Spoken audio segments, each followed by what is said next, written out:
It's like if the Matrix was satanic, but So, mixed in with like cutesy cutesy stuff.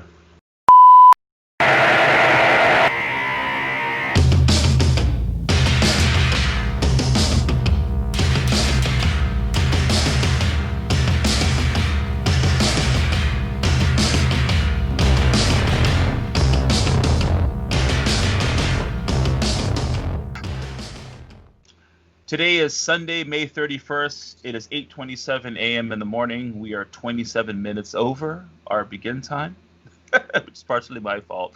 And this is the Board State. My name is Jeffrey Vieira, aka Mr. V, and I am joined with my friend across the island, Jack. Jack. Good morning, sir. Hey, good morning. We are a podcast YouTube streaming service. We're really a community service, actually. If I had to rebrand us, we're a community service. Now we are. Because, We're here for. And what we do is we look up articles from the past week. In this instance, 2 weeks, because we didn't do an episode last week. And we highlight and showcase games and game design and gaming movements for social good. Mm-hmm. Right? Want to apologize for the not doing a show. Last week we were at my graduation, so yeah. Yes. Jack graduated from high school. Congratulations, Jack. Excuse me. You've officially been thrown into the world. Yeah. Okay. All right. First article of the day is going to be from the Washington Post, and it is student developers aim to create a game for children on autism spectrum. This is a really cool article about Palaka. I hope I'm pronouncing that correctly, which focuses on the relationship between a guardian and a child. Players control the guardian and guide a lost child from purgatory to the afterlife. Working together, they must traverse a dangerous environment, avoiding hazards and solving puzzles along the way. What are your thoughts on this article, Jack? So this is what a message, how to do a statement or a message in a game right. Because as much as it's about the whole messaging, it doesn't take away from the gameplay, which is you're trying to defend this child. Without the message, you could obviously see like the creative vision of it, because usually most of the times you see escort missions in like big AAA games and you'll be like, not another one. But to make a game about escorting this individual, whether that be a king, a queen, or a child in this instance, it's very much a hard game to make, because the amount of things and variables you have to account for, whether that be as a video game or board game. For example, how would enemy AI react to certain actions that the AI that you're trying to protect do? Would the AI protect him or herself, or would it be falling to the player for the most part? So these like actions and stuff, it's already making this game, in my opinion, a pretty great game. I've not played it yet, but it seems interesting. Yep, absolutely. One thing to highlight is there's a section in the article where they go through, for physically disabled gamers, the Switch is incredibly accessible, and with some ideas on why it is, which I think is really cool. Which I imagine was part of the Nintendo Switch's design. Nintendo has always been designing games with the viewpoint of accessibility to all, whether you're 3 years old or 300 years old. Yeah. You're an immortal elf living in the woods with Elrond. You're able to use a Nintendo Switch. So man, this is one of those articles that really scream the board state, right? This is what we like to highlight, and I look forward to really trying this out. Well, one last thing to note is that I feel like Nintendo, even with the Wii, for example, they've always been focused on family. Not really about the individuals, but more of that family community. So like Mm. the Wii, for example, though there was internal connection issues when it first came out with the controller to the system, it still presented a new way to have physical activities with your family. Mm-hmm. Mm-hmm. All right, cool. Thank you. So that is student developers aim to create a game for children on autism spectrum by the WashingtonPost.com. Cool article. All right. Next one is an article by Jack on NPR.org, and this is Video Games Don't Have to Be Educational to Speak Learning. What is this article about, Jack?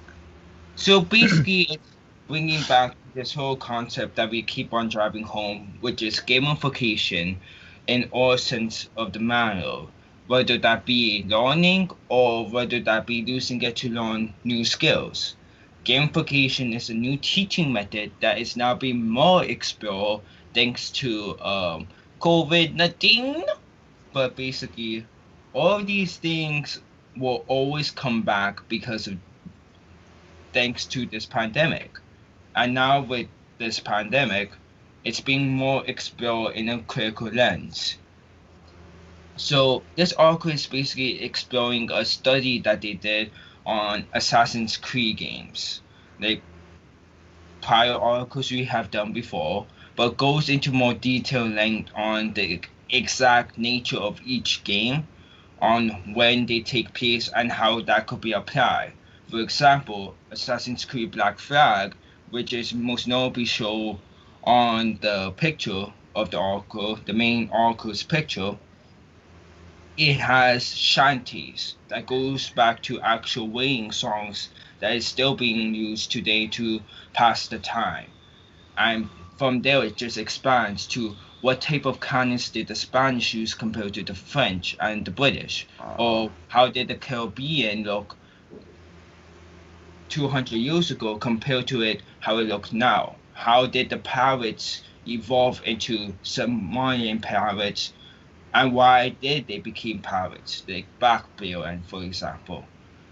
These critical thoughts comes from just this one game, and then you have other games taking place in other eras. For example, the Victorian Age. How did that started? Why was it called the Victorian Age and also the Revolution Age, the Age of Revolution? These themes have been tackled in the series Assassin's Creed since the start of it, whether intentional or unintentional. And though the main story focuses on the whole idea of assassins versus Templars, if you go behind the scenes, it actually is what most history will actually is. For example, Napoleon versus the war, pirates versus European monarchies. These things have always been here. It just gives a little bit more explanation to why.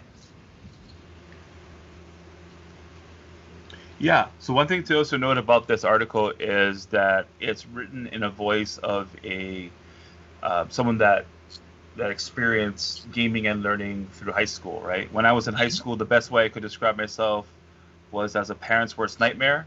I didn't care about my education, didn't do my homework, and was about to sleep in class. My SAT score was so bad that I still don't know how I did it. My very frustrated mom threw the letter in the trash. I had my reasons for why I didn't do my best, but teenagers and kids today are dealing with global pandemic on top of their own reasons, even if they have access to a computer with stable Wi-Fi for online schooling.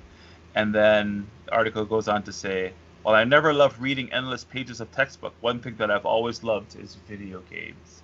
When I was a teenager playing Ubisoft's Assassin's Creed series, I definitely wasn't looking to learn things, but with 11 main Assassin's Creed games, all set during different times and places in history, like ancient Egypt, Greece, American Revolution War, I was bound to learn something, even if just by accident, and I definitely did. That's so cool. There's 11 Assassin's Creeds? Yes. The main titles, but I think there's like 21. And so 21. the time, Yeah, so the time frame goes from, I think the farthest one was before mankind ever existed. What? So Really? this is a fictional law, so basically before man, why did the Templars and Assassins was formed, and then everything else. Oh, okay. Huh. Interesting. Yeah, so basically Templars by Assassins good for Let's the see which most. ones, because I played the first. Well, I think it's the first one, the one in Jerusalem. Yeah, so that's the first one. So I So played. I played there's maybe. Mhm. so you know like how we have the Ark of the Covenant, or Yeah. basically in the game's lore, they basically took it from a precursors that made all of these technologies, and that's the reason why Assassins Yeah. and Templars are fighting. Yeah. So I was gonna say I played that one. I played about maybe 5 hours of it, and then I kept knocking over pots and stuff, and then I got, I think it was Black Flag. Yeah, Black Flag, and then again, So just me and self games, we don't compute. So I played a little bit of it. I thought it was like really cool. The whole concept and the idea of hmm like these two factions perennially battling out throughout different ages and going back in time, and all that. But once it came to me trying to stealth and just like the controls, I'd be trying to run away from something and I like move sideways and knock over like a planter or something, and like there he is. Or I try to jump on a wall, climb up a wall, and I just be like going up and down in place. I'm like, I just that this is when you don't go for the main campaign and you just play to yeah, have fun. yeah. Right. Like Yeah, that's I I think for 200 hours and I haven't touched the campaign once I got in my ship. yeah, I was gonna finish with Oh, saying sorry. that no, no worries. I was just gonna finish by saying like that's how you really enjoy a game like this, is you just walk around and look at walls, and like look at the way people are interacting with each other and things like that. And that's really where I think the beauty of Assassin's Creed comes in. Yeah, Like Animal very cool game. Crossing. Yes, exactly. Okay. Yeah, so that is an article by npr.org. Video games don't have to be education to speak learning. Awesome article. Awesome find, Jack. Okay, next one. This is a heartwarming, good feeling article here from the nzherald.co.nz, our Polynesian friends from New Zealand. And this is Go Local. Printing company makes giant board games for families in Tauranga. What are your thoughts on this article? Boss, Polynesian Pride. Second, second thing is that a lot of people has been affected by the pandemic, whether for good or for bad. And so this idea of making games to come together, even if it's ginormous in scale, actually has merits. Even if you may argue, oh, making games right now is impossible or difficult, like any type of game will be able to bring together families. Going back to the article and the basically the root cause of it is actually what we go for in the board state. Basically change in positive manners.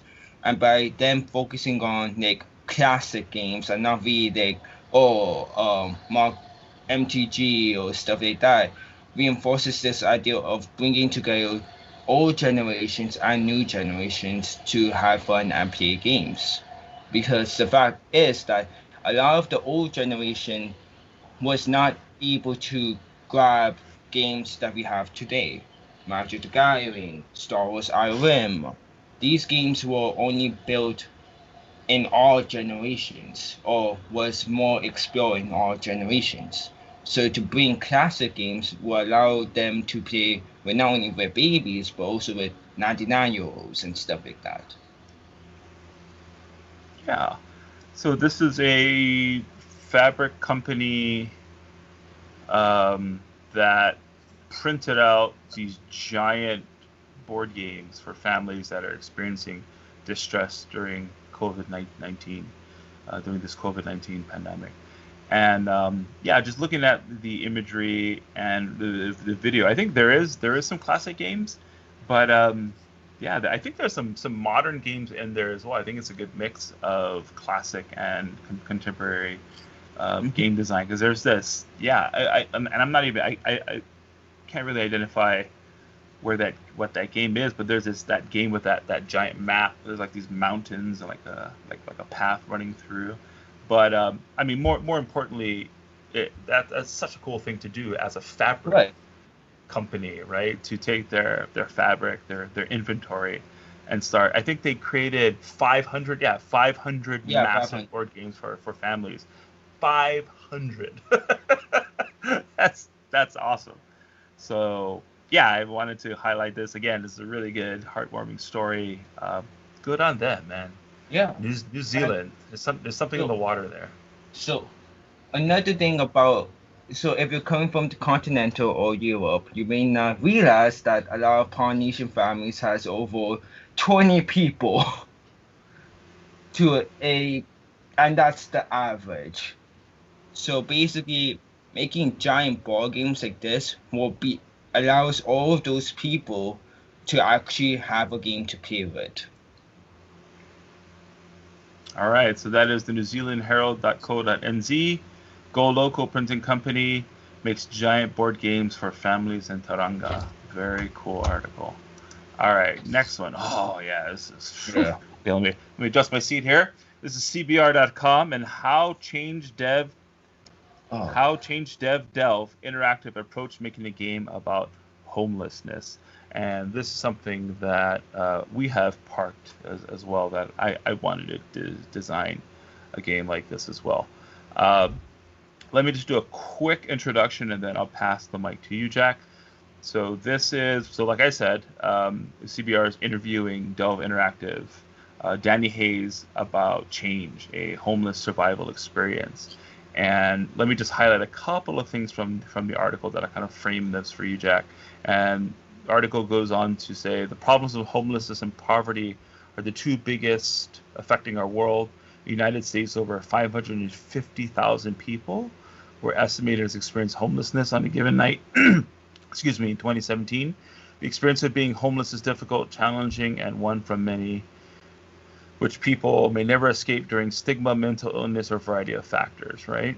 So in this game, which was developed by Delve, further explores the issue of putting players in the position of a homeless person. The difficult game requires a player to balance various stat bars, potential determinants, while trying to scrap together enough money to find a home. Mm-hmm. Isn't that cool? What are your thoughts on this, Jack?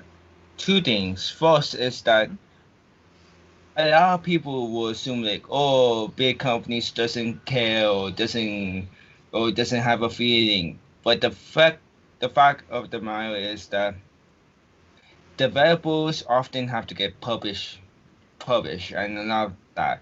So didn't you say it was made by Dell or Delve? Mm-hmm. Oh. Now I sound like an idiot for mentioning that because I read it as Dell. Oh, you mean like Dell computers? Yeah. No. Oh man. I retract my prior statement. But naturally, like in Hawaii, a lot of people say, "Oh, we're the most paradise," or "This is paradise." But a lot of people doesn't know is that we're the worst in the States when it comes to homelessness.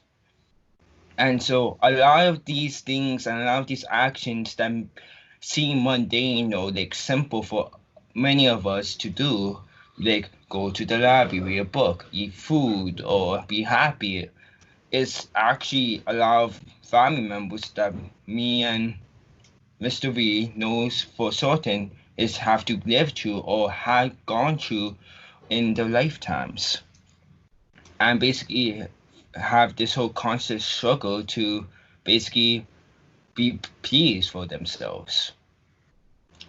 And we're not trying to bash on like our government or stuff like that, or at least not me. The main thing about it and any games that tackle this is that it's a potential new idea that not that many people want to admit to. Because, I mean, if you haven't had family or experienced it for yourself, you don't really know how it's like or how it is until you play this game, I would say. And that's probably the most powerful thing this game is doing, other than being on the market, is showcasing all of the stresses that a homeless person will have to go through in a given day. Yeah. So the game is available on Steam. I probably should have played it before talking about it, but I will definitely play this. Actually, today's my video game and game playing day, so I think I'll pick this one up. Yeah, I'm just looking at some of the screenshots from the Steam page. There's like different perks that you can get, like Iron Stomach. He's applying for a job. I mean, they really covered everything in it. Searching through trash, going into libraries with a librarian asking, "Are you here to borrow a book?" Yeah. Oh, okay. Wow, Yeah. you're studying in a library. Yeah. Maybe we'll do like a stream or something of some of the gameplay. That Let might be us know something if you you might want wanna to do investigate. that. If, Well, if you want us to do streams, guys and okay. gals. We don't really do data for our audience, so yeah. Okay. So that is a game called Change by Delve Interactive, approaching making a game about homelessness by CBR.com. Okay. Next article is, oh my gosh. Okay. This is something that I played completely through. Again, we missed the cast last week. We took a week off, and I played a lot of this game, actually. I posted screenshots of it, videos on it, shared it with all you guys, kept running up to my wife and like, oh my God, look at this! And this is, if found, is a heartfelt game about relationships and the end of the world by TheVerge.com. Before I go into my rant, Jack, your thoughts on this article? Honestly, it's showcasing like the archetypal ideals and concepts that we don't really see in gaming. And though a lot of people may say the contrary on like, for example, oh, you're not gonna make money if you're doing these games and ideals. You should focus on like what's hot right now or what's the industry standard.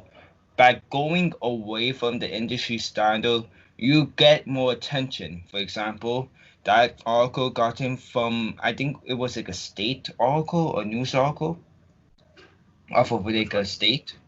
The article prior about homelessness. Oh, dope. I'm not sure where CBR is. Well, Yeah. But most yes, you're likely right. state level. And then now we're talking about if found, which is on the Verge, which is more of like an international level. And so It's a comic book resource site. So they so do reviews on comic books. basically you do not have to do the market standard, and if you do, then you have a more likely chance of your games being passed by, because most will be seeing it as uninteresting. Having these messages and making these games with the concept of it is now the gameplay is always good, whether you're doing it for a message or if you're doing it for something else. I'm not too sure if found was the same thing, but just by the descriptions of it, of the game that I read about, it seems somewhat like it was made to send a message, but more covertly, not overt. Take a deep breath. Yeah. So, if found, there's just so much things to say about this game, and this is not going to be the If Found podcast where I'm going to go into a really long rant. It's the Animal Crossing podcast. Yeah. But so I believe I think this is published by Annapurna, and Annapurna is one of my favorite. I buy everything they publish. They're one of the true innovators in the video game space, and yeah. So this is created though by an Irish studio called Dreamfill, and the core mechanics is it's a visual novel, but what you're doing is you're exploring the journal of a girl named Kaizio, I think her name is. And what you're doing in this journal is you're erasing her memories and like reshaping her memories as she's coming to terms with becoming an adult. She's running away from home and sleeping on couches and things like that. So it's this exploration of this young female adult, which I thought was very, very cool and a neat lens to look through. But it's just beautiful. The art is just so contemporary and just has this really cool aesthetic to it. And the one thing that stood out is it's kind of hard to explain using audio, and I advise everyone to go look at a trailer and some of the gameplay. But so this is an iOS game. What you do is you swipe the screen, and as you're like swiping the screen, the scene itself changes per swipe.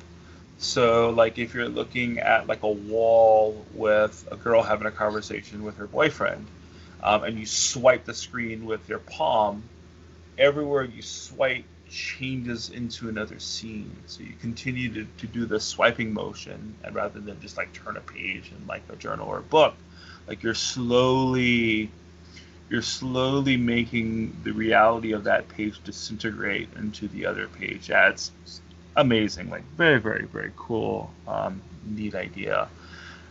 Yeah. And also super weird. There's this really big meta existential nihilist thing that's going on in the game that I won't really say because I don't want to spoil it. Very dreadful, but yeah, awesome game, man. This is the type of game that I just love, that I live for finding. Yeah, If Found. All right. So that is TheVerge.com. If Found is a heartfelt game about relationships and the end of the world. Cool find. Okay, so this next article really is an audio recording, but what I wanted to do is just highlight this topic and then ask you a question, Jack. And this article is how publishing indie games is like building a band. And this is by reportdoor.com, and please follow the link. All the show notes, the links will be in the show notes below. But how do you feel about that, Jack? Do you feel like publishing an indie game or even creating an indie game is like having like an indie band? Yeah, basically. Yeah. Yeah. But it's more stable and more creative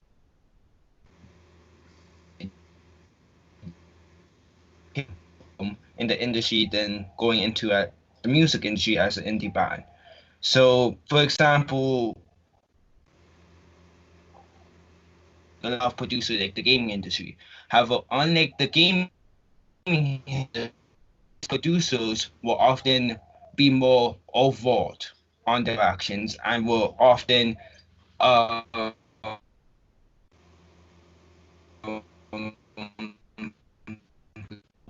you often start like as an indie band trying to hope for like that one masterpiece. Well, on the flip side, if you work as a team, then your main goal is those, and those things are because of the merit of your jobs, whether that be ball gaming, ARG, video games, car games, tactile games, any games that you may or may not get that choice. You may have to take once. Same with game developers, but to a lesser degree. That's why I say it's more stable to go into a game in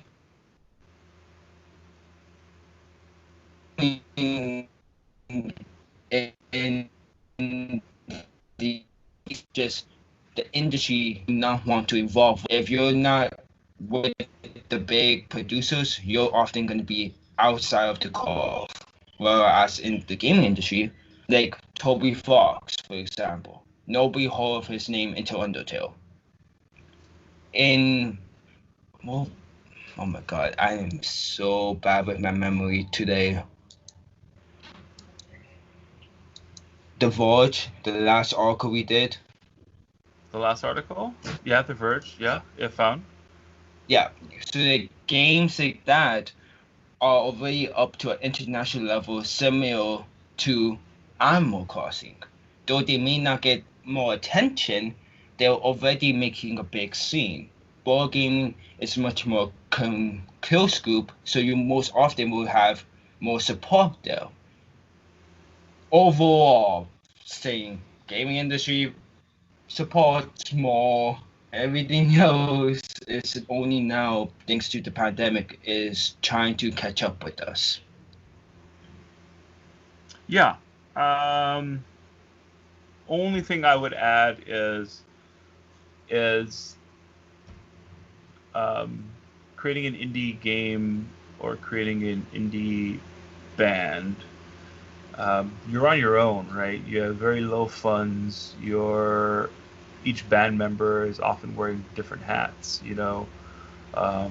whereas like the bassist might actually play drums on one song, or the guitarist might play bass on another song, or the drummer might sing vocals on one song. So too with like indie game creation, right? You don't have a large budget to allocate, to a specifically, you are just an artist in this game. No, sometimes the artist will actually contribute to game design and game mechanics and things like that. So so there's definitely that. And then the other thing is just being flexible with issues that are coming up. Whereas like a big name band, you have publishers behind you and this big team that is being paid that can help you push through all the challenges. Whereas if you're just a indie band, you're grinding yourself, right? You're out there playing your music, getting stuff on SoundCloud or Spotify or whatever, just to get people to hear your music, and hopefully they would like it. So too with video game or indie board game design, is you yourself are driving your product to the marketplace. Whoa, what is that noise? That's a weed though. Oh, okay. My neighbors are cutting loud right now, so you may hear a lot more other things than that, but yeah. Got it. It didn't sound like a weed eater on my end. It sounded like alien intervention. Or we back up. Okay. Gotcha. Okay. And that is how publishing indie games is like building a band on reportdoor.com. Next article. Oh, this is another cool one. Okay, this is by pronewsreport.com.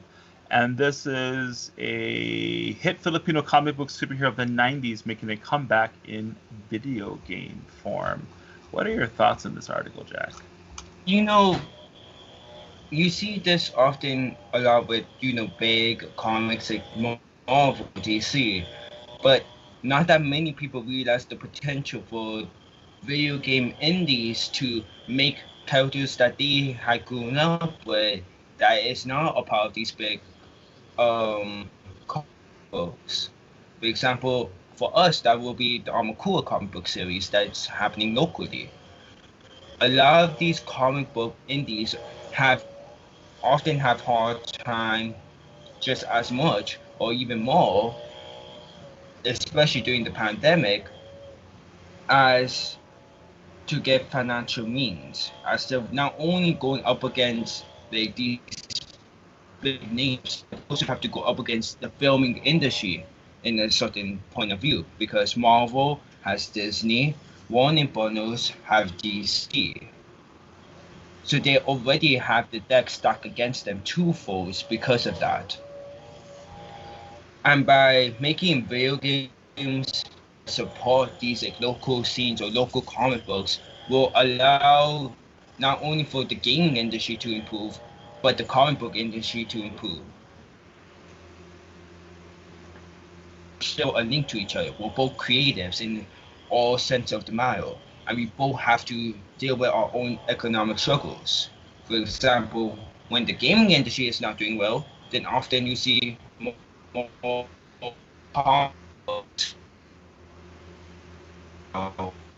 for the gaming industry is doing well. It's able between these two industries that will boost us even more. So doing projects like this that is focused not on big names but local names will be better for all of us in the long term. Yeah.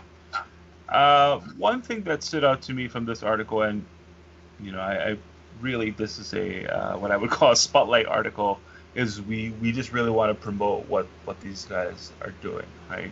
Yeah. Taking a old comic book hero from the 90s and then rebranding it into a game, Combatatron, which is one of those like beat 'em up, Double Dragon, side-scrolling kind of fighting game, which is cool. It's very, very cool. Very, very, very, very cool. But also, the reason why I included it, secondly, is to discuss taking things from one medium and putting it into a contemporary medium where it's like a song or what we would call like mo'olelo, like a traditional story of our past, and then bringing it into another type of medium, whether it's an animation or a video game or a board game. I think that's a really great idea to do, because for one, you can reach a different type of audience, of course, but also the pleasure of designing a system around that type of theme, right? So, like, for example, shameless plug, we are designing, or we're coming on the tail end of one of the games that we're creating is called Ha'avina, which in Hawaiian means lesson, and it is a game about the challenges of giving birth, right? So we are taking this concept that really shouldn't be related to gameplay and then translating it into a gaming medium. So I think it's a really interesting thing to explore. Well, not just that, but being the first ones to do it. Because how many people could say, oh, I made a game talking about a Filipino comic book series?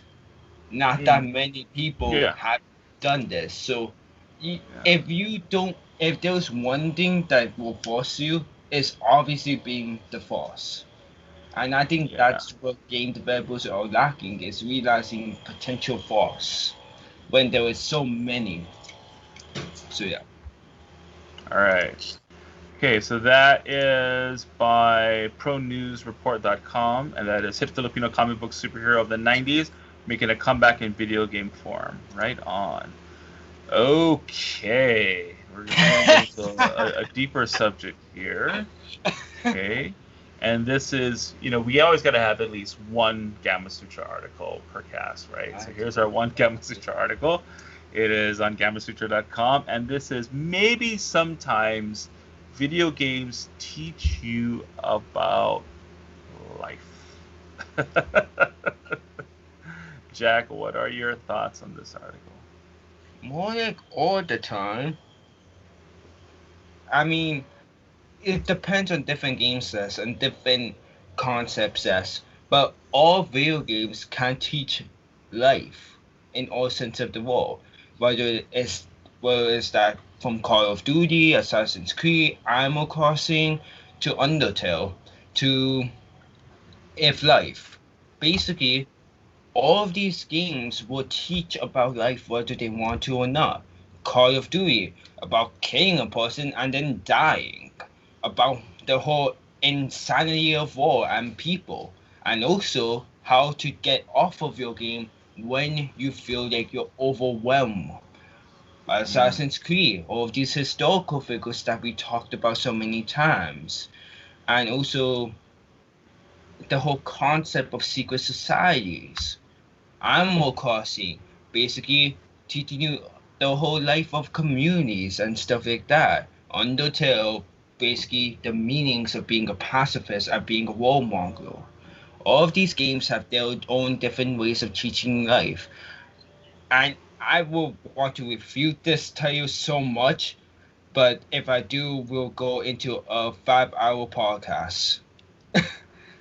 But going back into the article, it's just mainly talking about all these ideals that it's coming more into life, which is gamification, and which is what we've been talking about for the longest time since the podcast. Yeah,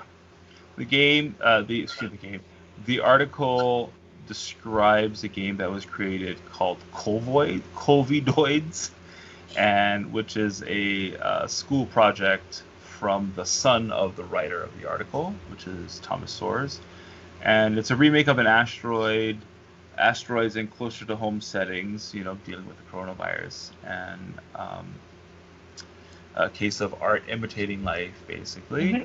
But moreover, I just wanted to really explore that topic again. These are these perennial topics that come up over and over again, which we really try to drive home, is that, yes, absolutely, video games can teach you about life. You can make games as learning lessons, we just talked about with Assassin's Creed. That is a fantastic example of not having to play the game, but go exploring it at the same time, inadvertently learning all these things about history, right?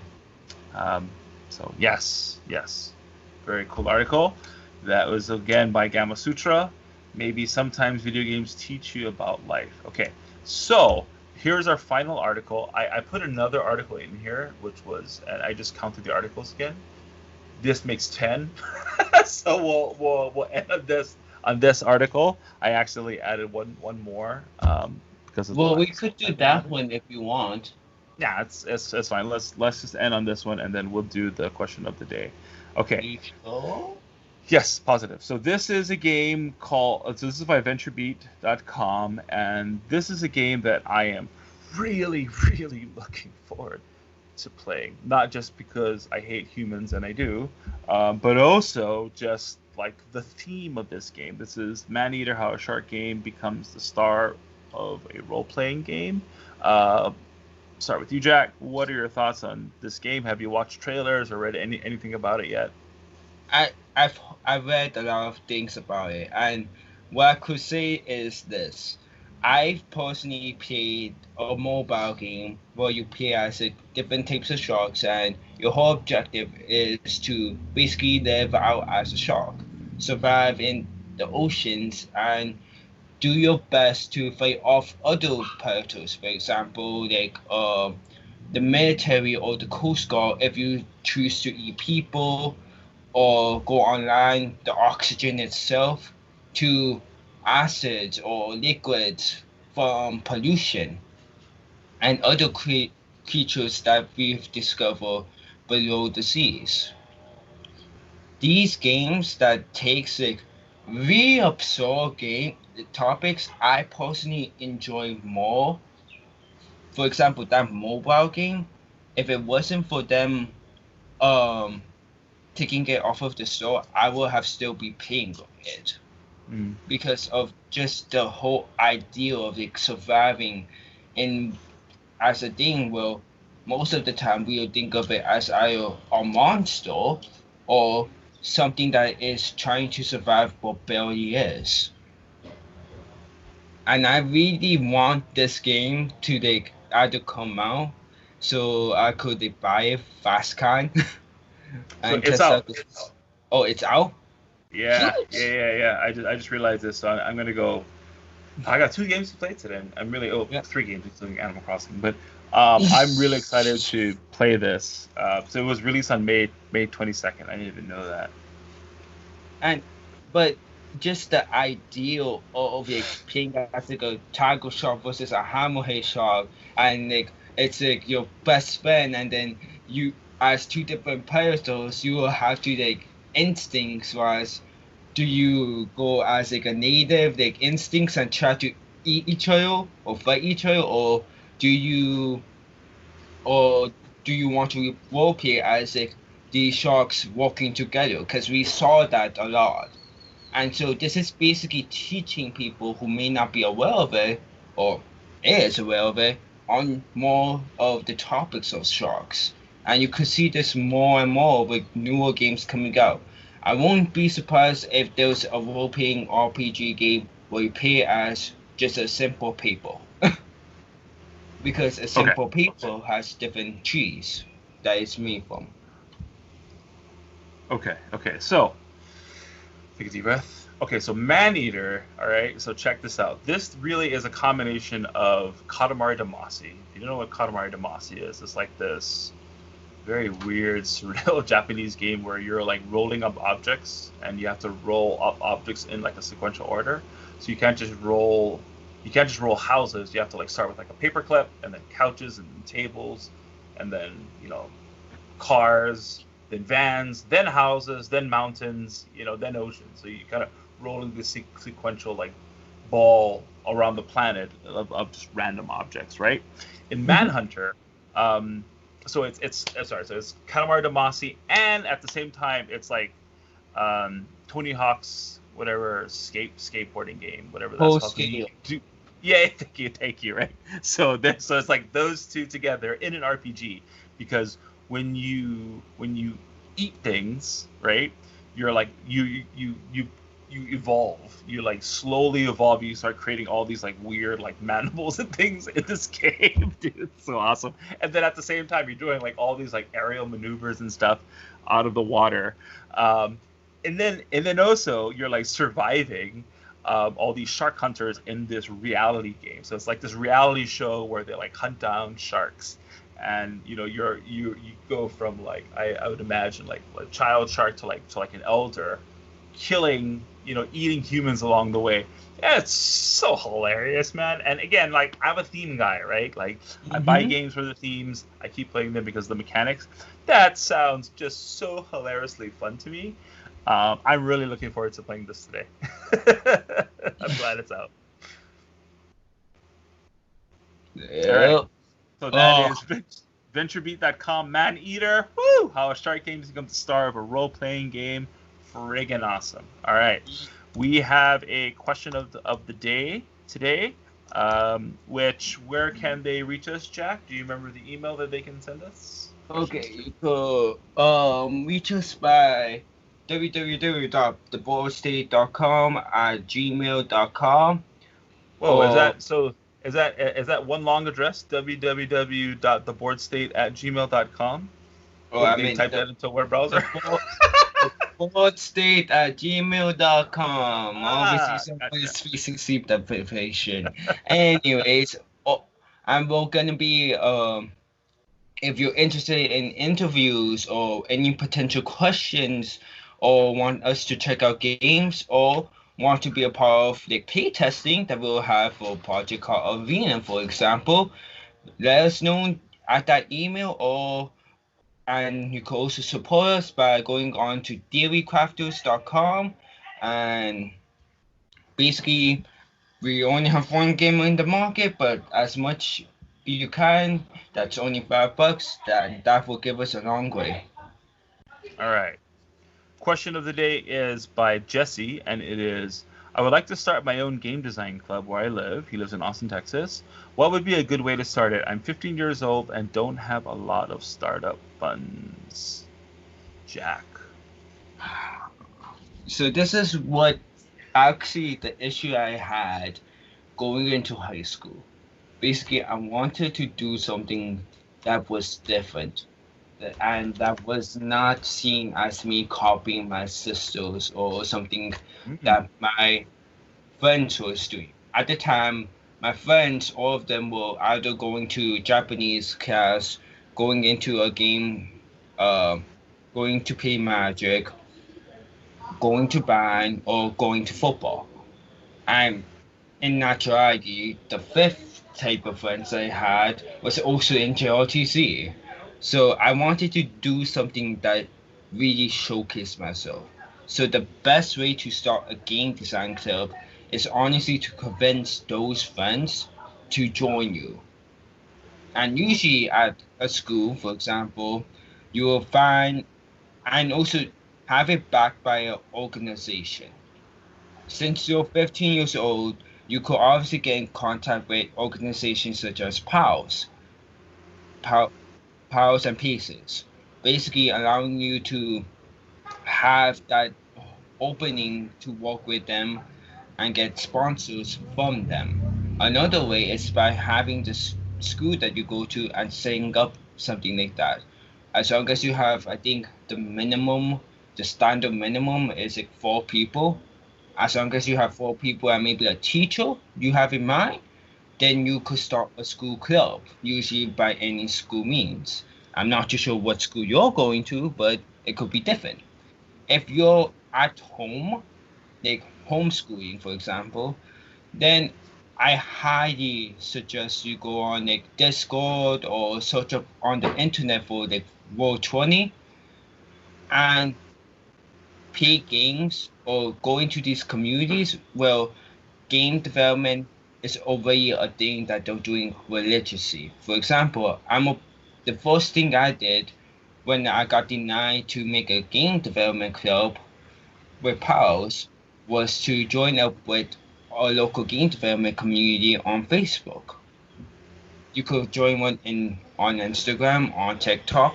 These things will occur and will showcase themselves as long as you look for them. That's the main thing. You have to be persistent and you have to look for them and be ready to take any challenges. Because as much as you're going into it as a club, you're actually going into it as an indie developer. Because game design is like that. All right. I don't know what else I could add to that. You pretty much covered all the bases. I would just say that even if it's just you and another person, that is interested in creating a game, just meet up once a week somewhere, garage, your room, whatever, and just start building your game. I mean, that's really my advice to tack onto everything else that Jack said. Is you don't need a studio, you don't need a high powerful computer, depending on, because he didn't really say game design, so whether it's video game or board games, whatever, but just start, just start making something, make that thing, and then move on to the next thing.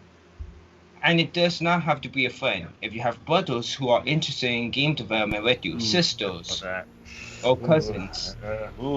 Yeah, no, it's pretty much got to be a friend only. No.